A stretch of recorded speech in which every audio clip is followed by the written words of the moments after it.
सो connector as communicator. अब communicator की जो है वो कनेक्टर का मेन रोल है, that is associated with connector. अब एक्चुअली करते क्या हैं, जैसे कि फर्स्ट बुलेट पॉइंट है कि ये कनेक्टर का मेन रोल है जो कि कनेक्टर के साथ एसोसिएटेड है। कनेक्टर चाहे जिस टाइप का भी मर्जी हो, वो क्या है कि एज ए कम्युनिकेटर वो लाजमी यूज़ होगा, जो उसका मेन रोल है। सपोर्ट क्या करता है, डिफरेंट कम्युनिकेशन मैकेनिज्म, ये डिफरेंट किस्म के कम्युनिकेशन मैकेनिज्म को सपोर्ट करते हैं। फॉर एग्जांपल प्रोसीजर कॉल हो सकता है, आरपीसी यानी remote procedure call, share data access, किसी डाटा रिपोजिटरी को अगर हमने एक्सेस करना है, और मैसेज पासिंग, हमने अगर कोई मैसेज पास करना है तो we can do that. In general we can say कि कनेक्टर एज कम्युनिकेटर जो इसका रोल है, इसमें connector they support transmission of data among components. ठीक है, कि डाटा को वो कंपोनेंट्स के दरमियान ट्रांसमिट करने के लिए यूज़ होते हैं कनेक्टर एज कम्युनिकेटर। और they also pass messages, exchange data to be processed among components. उसके साथ साथ what we need to understand constraints on communication structure या डायरेक्शन। इसके साथ साथ वो कम्युनिकेशन तो सपोर्ट करते हैं, लेकिन उसके साथ साथ कंस्ट्रेंट भी वो लगाते हैं। अब कंस्ट्रेंट के फॉर एग्जांपल पाइप्स आपको पता है, pipe and filter architecture style हमने पढ़ा है। उसमें पाइप का कंस्ट्रेंट क्या होता है कि like one way communication, right. उसके अलावा पाइप और क्या कंस्ट्रेंट प्रोवाइड करती है, यानी कनेक्टर कौन सा कंस्ट्रेंट प्रोवाइड करता है in pipe and filter, like bounded pipe भी हो सकते हैं, टाइप्ड पाइप भी हो सकती हैं, राइट। सो ये क्या है, ये कंस्ट्रेंट है which is imposed by the connector itself. उसके साथ साथ क्वालिटी ऑफ सर्विस पे भी कंस्ट्रेंट हो सकता है, राइट। फॉर एग्जांपल परसिस्टेंट से मुराद ये है कि किसी भी चीज़ की जो क्वालिटी है, उसकी क्वालिटी ऑफ सर्विस है, वो कितनी ज़्यादा कंसिस्टेंट है, कितनी ज़्यादा साबित कदम है, राइट। तो इसके साथ साथ like we can assign like as a communicator, if we feel if we feel that the quality of service is going to compromised, so what we can do, we can take a look, we can assign a check using quality of using connector के at what extent the quality of service will be compromised। और हम ये भी देख सकते हैं of course, उसके साथ साथ we can even limit the use of connector if we feel that our application have too many connectors which may compromise the quality of service of the application। so that is another aspect, हम quality of service पे भी constraint लगा सकते हैं through the use of connectors indirectly, right। Because जितने ज़्यादा connector हम use करेंगे, क्वालिटी ऑफ सर्विस में ऑल्सो सफ़र अकॉर्डिंगली। क्योंकि क्या है, कनेक्टर जैसे कि नाम से जाहिर है, दे ओपन कनेक्शन। और ज़ाहिर बात है, जब कनेक्शन ओपन होगा तो उसमें टाइम जो है वो लाजमी लाजमी लगेगा। सेपरेट कम्युनिकेशन फ्रॉम कंप्यूटेशन, इसको हम लास्ट लेक्चर में इसके बारे में अच्छे हम एग्जांपल देख चुके हैं कि किस तरह से जो है कंप्यूटेशन किसी अगर मेथड में परफॉर्म हो रही है तो क्या होगा, दैट विल बी सेपरेट। और कनेक्टर क्या करेंगे, उन्हें कम्युनिकेशन के ज़रिए से उस मेथड को हम दूसरी किसी इंस्टेंस या ऑब्जेक्ट में कॉल करके उसको हम यूज़ कर सकते हैं, उसके वैल्यू को। 10 we can say we have separated communication from computation, right. उसके साथ साथ हम क्या कर सकते हैं, may influence non function properties as well. ठीक है, हम एज ए कम्युनिकेटर हम नॉन फंक्शन प्रॉपर्टीज़ को भी इन्फ्लुएंस या असरअंदाज हो सकते हैं। फॉर एग्जांपल परफॉर्मेंस, ठीक है जी।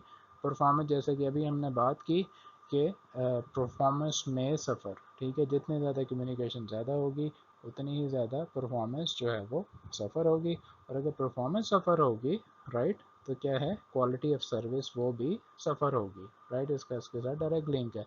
स्केलेबिलिटी, ठीक है, स्केलेबिलिटी क्या है, स्केलेबिलिटी ऐसी नॉन फंक्शन प्रॉपर्टी है जिसमें हम without affecting the function properties we can actually deal with the non function properties। इसको समझने के लिए यूँ देखने के, for example currently with the given functionality CO online can for example can support or accommodate 1000 users at a time, right। लेकिन हम ये चाहते हैं कि इसको ज़्यादा स्केलेबल बनाएं।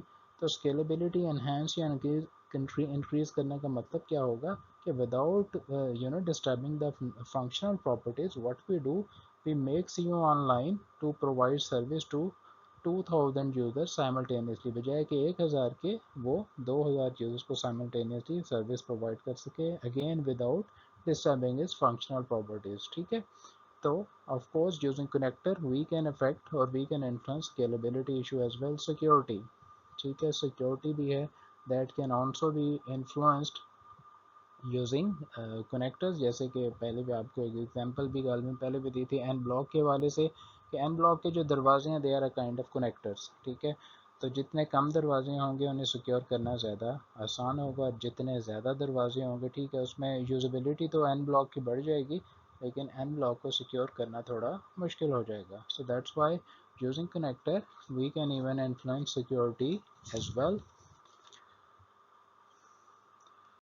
Second role is connector as coordinator. अब इसको कोऑर्डिनेटर क्या होता है ये पहले देखना, कोऑर्डिनेशन क्या होता है, ठीक है। कोऑर्डिनेशन कम्युनिकेशन की एक शक्ल है, लेकिन कोऑर्डिनेशन एक ऐसी कम्युनिकेशन है जो सर्टेन गोल को या सर्टेन टास्क को अचीव करने के लिए जो कम्युनिकेशन परफॉर्म की जाए उसे कोऑर्डिनेशन कहते हैं। अब कनेक्टर करते क्या हैं, दे डिटरमिन कंप्यूटेशनल कंट्रोल, वो कंप्यूटेशनल कंट्रोल को जो है वो डिटरमिन करते हैं। द थिंग इज, हाँ, कोऑर्डिनेशन अगर हमने परफॉर्म करनी है तो जैसे अभी कहा है कि ये this is a communication to achieve a certain goal, तो इसका मतलब ये है कि देर आर मोर टू और more than two elements are और two objects are involve in coordination. अब अगर ये टुवर्ड्स अ सर्टेन गोल है तो इसमें कंप्यूटेशनल जो कंट्रोल है, ठीक है, वो that is very important to determine, क्योंकि एक सिर्फ एक एलिमेंट ऑब्जेक्ट या एक इंसान तो कोऑर्डिनेशन नहीं करेगा ना। हाउ टू डिटरमिन कि एक इंसान ने अगर कोई एक्शन परफॉर्म कर लिया या एक ऑब्जेक्ट ने कोई एक्शन परफॉर्म कर लिया, तो अब किसने कौन से दूसरे ऑब्जेक्ट ने एक्शन परफॉर्म करना है, जब उसने कर लिया तो तीसरा कौन सा होगा और वो क्या एक्शन परफॉर्म करेगा, that is equally important. So we can say they not only determine computation control but also control delivery of data, कि कौन सा डाटा किस वक्त किसको प्रोवाइड करना है, दैट इज़ इम्पॉर्टेंट, ठीक है। हम ये कह सकते हैं कि connector as coordinator they transfer they take care of transfer of control among components and also they provide thread of execution, ठीक है कि once one component or object has performed an action, अब ये वाला अब किसकी बारी है, नेक्स्ट टाइम किसकी टर्न है, उसके बाद किसकी है, so on. For example we can say कि फंक्शनल कॉल हो सकती हैं, मेथड इन्वोकेशन हो सकते हैं, these are all coordination services, ठीक है। लेकिन इसमें एक चीज़ ध्यान में रखें कि फंक्शन कॉल और कोऑर्डिनेशन के साथ हम डेटा तो ज़रूर ट्रांसमिट करते हैं समटाइम्स, ठीक है, specially if we pass some value, communication तो है ही है, लेकिन एट द सेम टाइम ऐसे प्रोसीजर में हम क्या करते हैं, हम कंट्रोल भी ट्रांसफ़र करते हैं, ठीक है, ना सिर्फ determine of computational control but also delivery of data, कि हमने किसको कौन सा डाटा जो है पास ऑन करना है। Next bullet point is this is orthogonal to communication conversion and facilitation. तो कनेक्टर एज ए कोऑर्डिनेशन जो उसका रोल है दैट इज ऑर्थोगोनल, ठीक है, दैट यानी कहने का मतलब है isolated to communication conversion and facilitation, बाकी रोल्स के साथ क्या है, ये आइसोलेटेड है, राइट, दिस इम्पोर्टेंट, इसका डायरेक्ट इसके साथ नो डाउट कि कम्युनिकेशन कन्वर्जन और फैसिलिटेशन है उसमें क्या है, coordination involved है, but still we say कि these are the role of connector as a coordinator that is isolated, ठीक है, that is a kind of separate from communication conversion and facilitation, but having said that elements of control, जो control हमने करना है उसके जो element हैं या उसकी जो condition है वो क्या है, वो या तो communication में होंगे या conversion में होंगे या facilitation में होंगे। This is important to understand कि connector as coordinator इसका जो role है that is isolated, that is separate from other roles, other three roles, which is communication, conversion and facilitation. But having said that, coordination तो एक क्या है, एक role है कि वो उसने कंट्रोल, कनेक्टर एज कोऑर्डिनेटर उसने कंप्यूटेशनल कंट्रोल और डिलीवरी ऑफ डाटा को कंट्रोल करना, दैट्स इट। लेकिन डिलीवरी ऑफ डाटा होगी कैसे, वो कम्युनिकेशन के रोल से होगी, और कन्वर्जन कैसे होगी या कंप्यूटेशन कैसे होगी, लेट्स से वो कन्वर्जन के साथ होगी, और फैसिलिटेशन कैसे होगी, वो डिलीवरी ऑफ डाटा के साथ होगी। लेकिन कनेक्टर एज कोऑर्डिनेटर का क्या काम है कि इन सब को जो है वो फैसिलिटेट या सपोर्ट करना, ठीक है। I hope this is clear at least for now. Connector as converter, ठीक है जी, जैसे कि नाम से जाहिर है कि कनेक्टर जो है वो कन्वर्जन के लिए भी यूज़ होते हैं। अब उसमें क्या रोल हो सकता है कि कनेक्टर उसमें कन्वर्जन सर्विसेज प्रोवाइड करते हैं, और इसका फ़ायदा हमें क्या है कि एक कंपोनेंट को जो इंट्रैक्शन चाहिए वो हम उसको यूज़ कर सकते हैं, जैसे कि यहाँ पे भी लिखा हुआ है कि दे enable interaction of independently developed mismatch components, ठीक है, कि कन्वर्टर का काम क्या है कि ऐसे कंपोनेंट्स के दरमियान इंट्रैक्शन को प्रोवाइड करें जो कि आपस में एक्चुअली फंडामेंटली आपस में इंटरेक्ट नहीं कर सकते, या उनके दरमियान मिसमैच है जिसकी वजह से वो इंटरेक्ट नहीं कर सकते। अब मिसमैच जो है वो इंटरेक्शन की बेस पे कितने टाइप का हो सकता है, वो टाइप मिसमैच हो सकता है, नंबर का मिसमैच हो सकता है, फ्रीक्वेंसी और एनी टाइप ऑफ जो है वो और जो है वो ऑर्डर का मिसमैच हो सकता है। अब कनेक्टर एज कन्वर्टर, इसकी एग्जांपल क्या क्या हो सकती हैं पॉसिबली? अडेप्टर, ठीक है, इसको हम आगे जाके देखेंगे कि this is one type of connector, ठीक है, वो we will see in the coming slide इंशाल्लाह। रैपर, रैपर क्या है कि function without with in a function is called a wrapper function. तो रैपर फंक्शन, एक फंक्शन के अंदर अगर हम कोई फंक्शन कॉल कर रहे हैं देन ऑफ कोर्स ये भी एक टाइप का कनेक्टर ही है। और पॉसिबली वो कनेक्टर क्या कर सकते, वो रैपर फंक्शन क्या कर सकता है, they might be that might be used to convert one value into some other value. अब मिसमैच जो हैं वो मल्टीपल टाइप के हो सकते हैं, जैसे कि अभी हमने देखा टाइप के मल्टीपल तरह के हो सकते हैं। टाइप मिसमैच हो सकती है दो फंक्शंस के दरमियान, उनके दरमियान रिटर्न और इनपुट टाइप नंबर की मिसमैच हो सकती है, फ्रीक्वेंसी का मिसमैच हो सकता है, it can be of any time. लेकिन कनेक्टर एज कन्वर्टर का बेसिक रोल क्या है? It provide the conversion services, यानी conversion services for what?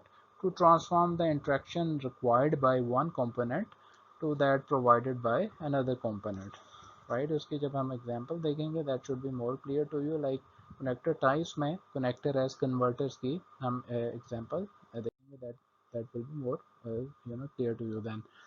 connector as facilitator, जैसे कि नाम से ही जाहिर है facilitator का मतलब क्या है? लफ्ज़ी सहूलतकार, ठीक है, वो सहूलत का काम परफॉर्म करना।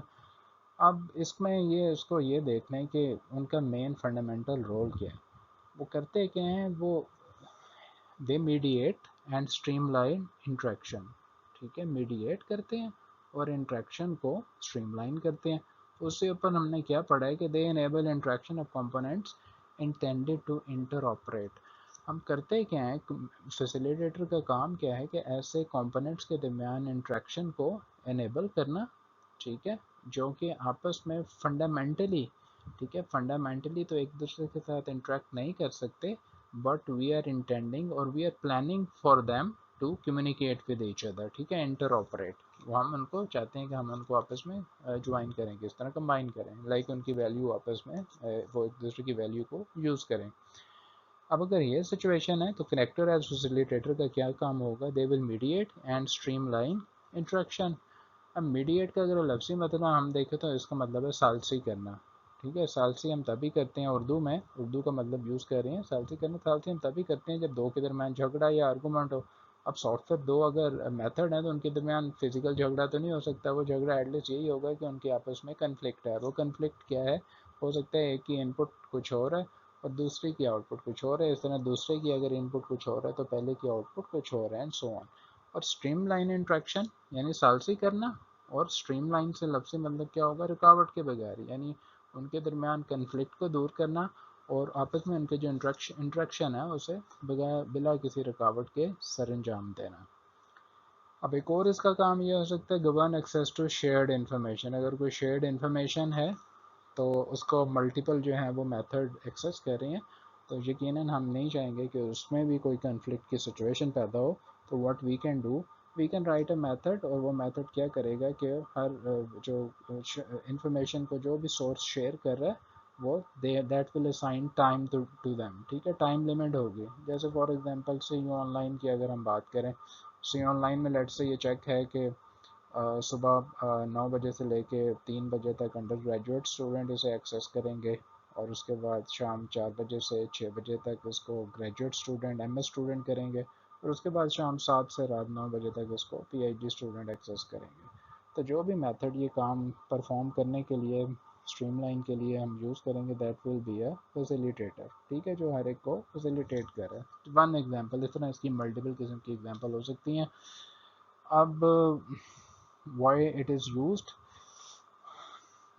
ensure proper performance profiles, ठीक है, फैसिलिटेटर जैसे नाम से ही जाहिर है के फैसिलिटेशन के लिए यूज़ करते हैं। इससे फ़ायदा क्या है कि हम परफॉर्मेंस प्रोफाइल यानी किसी भी एप्लीकेशन की परफॉर्मेंस को हम इंश्योर कर सकते हैं, ठीक है, कि वो क्या वो वाकई परफॉर्म कर रही है, उसकी यूज़फुलनेस क्या वाकई है। जैसे अभी आप किसी ऑनलाइन की एग्जांपल दी, तो यूजिंग हम तब भी इसको इस जो है ना वो टाइम स्लॉट को असाइन कर सकते हैं डिफरेंट स्टूडेंट, इसलिए भी ताकि अगर सी ऑनलाइन की एप्लीकेशन अगर हज़ार स्टूडेंट्स को वो एट द सेम टाइम अगर वो जो है वो सर्विस प्रोवाइड नहीं कर सकती, तो हम क्या करते हैं उसकी परफॉर्मेंस प्रोफाइल एक्सेस कर इंश्योर कर सकते हैं by assigning some time slots to respective students, like for example undergraduate, graduate and PhD student. For example load balancing, ठीक है, लोड बैलेंसिंग की ये एग्जांपल, जैसे वी कैन से ये अगर हम स्टूडेंट को सी ऑनलाइन के लिए टाइम असाइन करते हैं, तो that can be one example of load balancing. Load balancing सिर्फ ज़रूरी नहीं है कि हम जो है वो ह्यूमन यूज़र की बेस पे करें, नेटवर्क में हम लोड बैलेंस कर सकते हैं in terms of data transfer, ठीक है, अक्रॉस डिफरेंट नोड्स। तो ज़ाहिर बात है that will be an automated process, लेकिन उसको भी हम फैसिलिटेशन सर्विस ही कहेंगे to if the data is balance across multiple node, बजाय इसके कि एक ही नोड या हब में से डाटा गुजरे, we can distribute it across multiple nodes. So that is one example of load balancing. Provide synchronisation mechanism, ठीक है, सिंक्रोनाइजेशन यानी कि रुकावट के बगैर हम मैकेनिज्म जो है प्रोविजन के लिए इसे हम यूज़ करते हैं। फॉर एग्जांपल क्रिटिकल सेक्शन, ठीक है, किसी भी एप्लीकेशन के कोई क्रिटिकल फंक्शनैलिटी है और that is very very important for example, but at the same time और उन्होंने साइमल्टेनियसली एग्जीक्यूट भी होना है, राइट, साइमल्टेनियसली भी एग्जीक्यूट होना है। एंड द प्रॉब्लम इज़ कि फॉर एग्जांपल हम ये वेट भी नहीं कर सकते कि एक फिनिश हो तो दूसरा स्टार्ट हो, right. What we have to do, we have to give them time for execution simultaneously, यानी बजाय इसके कि एक ख़त्म हो फिर दूसरा शुरू हो, फिर दूसरा ख़त्म हो तो फिर पहला शुरू हो, what we do we assign them some time in between, इकट्ठा या तो उन्हें इकट्ठा चलाएंगे या उन्हें हम जो है वो थोड़ा थोड़ा टाइम उसके साथ चलाएंगे। फॉर सच फंक्शनैलिटी वी जो मेथड जो फंक्शन हम यूज़ करते हैं उन्हें हम फैसिलिटेटर कनेक्टर कहते हैं। इसकी एग्जांपल अभी हम देखेंगे तो जिससे ये ज़्यादा क्लियर हो जाएगा। मॉनिटर्स, ठीक है जी, आपकी डिफरेंट जो पीसीज वगैरह में हम डिफरेंट जो हैं वो जो सर्विसेज यूज़ करते हैं लैपटॉप्स और डेस्कटॉप कंप्यूटर में, फॉर एग्जांपल जो कि पीसी हेल्थ चेकर, ठीक है, एंटीवायरस जो बैक एंड पे ऑटोमेटिकली चलते हैं और हमारे सिस्टम की हेल्थ को, कंप्यूटर की हेल्थ को मॉनिटर करते हैं। What they are there applications, ठीक है, कंसिस्टिंग ऑफ मेथड, लेकिन जो मेथड और जो एप्लीकेशन को हम क्या कहते हैं, दे ऑल आर फैसिलिटेटर, चाहे वो लोड बैलेंसिंग के लिए यूज़ हो रही हो या वो किसी प्रोग्राम के क्रिटिकल फंक्शनैलिटी को, ठीक है, उसको आप उसमें जैसे थ्रेड भी हम कह सकते हैं, क्रिटिकल सेक्शन थ्रेडिंग के लिए, जो आपने थ्रेड का कॉन्सेप्ट शायद ऊप में पढ़ा हो, तो थ्रेडिंग के लिए क्रिटिकल सेक्शन को साइमल्टेनियसली एग्जीक्यूशन के लिए हम जो फंक्शन यूज़ करेंगे उसे भी हम फैसिलिटेटर कह सकते हैं। एट द सेम टाइम हमारे जो सिस्टम की हेल्थ या एप्लीकेशन हेल्थ के मॉनिटर हैं, एंटीवायरस हैं जो बैकएंड पे ऑटोमेटिकली चल रहे हैं, they are also a type of facilitators. I hope this is clear.